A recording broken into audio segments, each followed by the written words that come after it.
Hi, my loves. It's Jeray Malay, girl from around the way, where we have culture, conversation, and community. And in today's video, I'm coming to you all with some commentary about your girl, Brit Edy. Now, things are kind of heating up, I feel like, over at Bravo. They won't really admit it, but I'm starting to put the pieces together, and the math is starting to math, girl.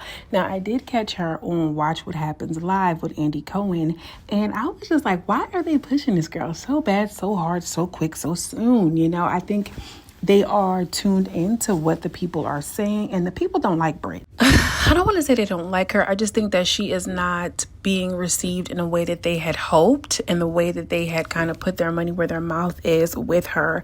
Now, I did have a chance to see a couple of pieces of last week's episode, or I should say Sunday's episode, and the way that she talked about or talked to the Oakley girl, I'm like, girl, what is the problem? What is the problem now? She goes off and says in her confessional that, you know, she's a Kenya sympathizer, so why do I really want to talk to her? But the question that she asked her was very straightforward and true. You know, she basically said, well, how did you lose your license? How did that actually happen? And she's like, what do you mean? Like, snapping on her, just really snappy and mean. And then Shamia's like, well, I'll ask the question, and literally ask the girl the same question. It's like, Shamia has been friends with Kenya and known Kenya for longer, but because Shamia has been on the cast and around everybody, you know, differently, she's going to have a different tone with her. I don't know. Brit is just rubbing the people the wrong way. And then let's get into it. Oh, wait, before we get into that, though, make sure you like and subscribe to the channel if you haven't done so already. Okay, girl? Like, let's be for real here.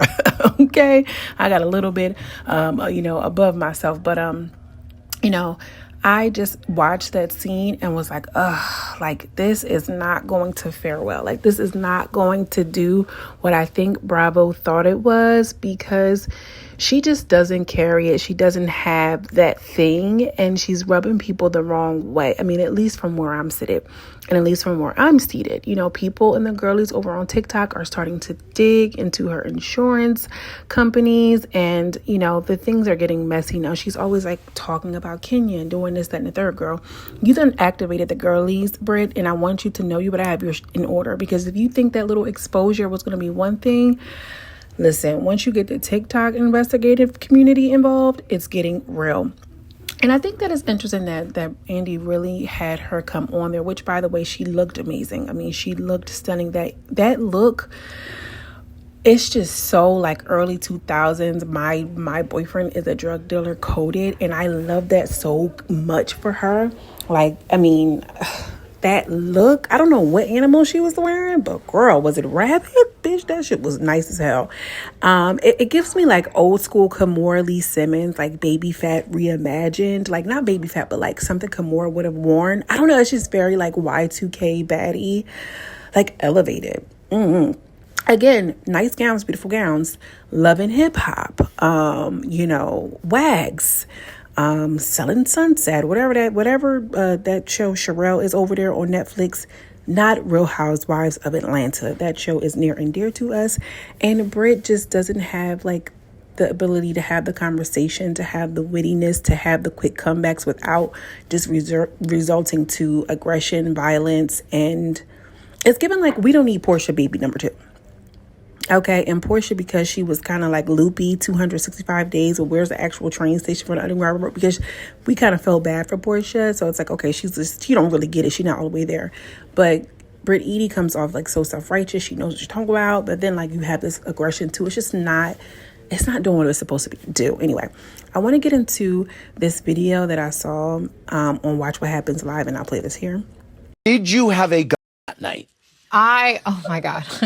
I never had a gun. Ever. Never had a possession at all. Okay. So your comments at the dinner, that resulted in an investigation. Obviously, weapons are not allowed on set. It was determined that you didn't violate that policy. So now watching it back, why did you say it, and what do you think about it? Andy, what did you expect her to say? Yes, I did. I had the blicky right here underneath my purse, girl. Actually, everybody hands up. I got it right here. Like, girl, no, you just gave her the alley-oop. It's given like, we need to kind of course correct because, again, Brit's not doing what we thought she would.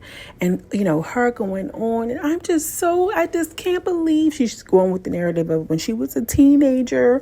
When I was a teenager, girl, you was 19, turning 20, you know, a young woman. And I am not justifying Kenya was wrong. I am not justifying Kenya was wrong. But I think that a lot of people got it wrong. They all got it wrong with Brit, even some of the influencers, some of the content creators. Oh my God, Kenya, because it's easy to talk about Kenya because we know her. We've seen things, but everybody was kind of putting their dog and putting their bets in on Brit, and like, another episode and you look a mess. Another Watch What Happens live interview, your earring falls out and you're like, oh my God, see the spirit of Kenya. You just can't stop talking about her. And if that's the case, we're not going to want the Cardi B. You know what I mean? We're not going to want the Bodak Yellow. Eventually, we're going to want the real thing.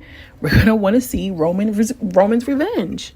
We're going to want to see pink whips. You know, so it's just not translating to me. For me, it's not. And I want to get into this video that I found here that another creator, came up with. And basically he's talking about her insurance company. It's a scam. It's a lie. It was all a lie. Okay. Shout out to Carly Rae.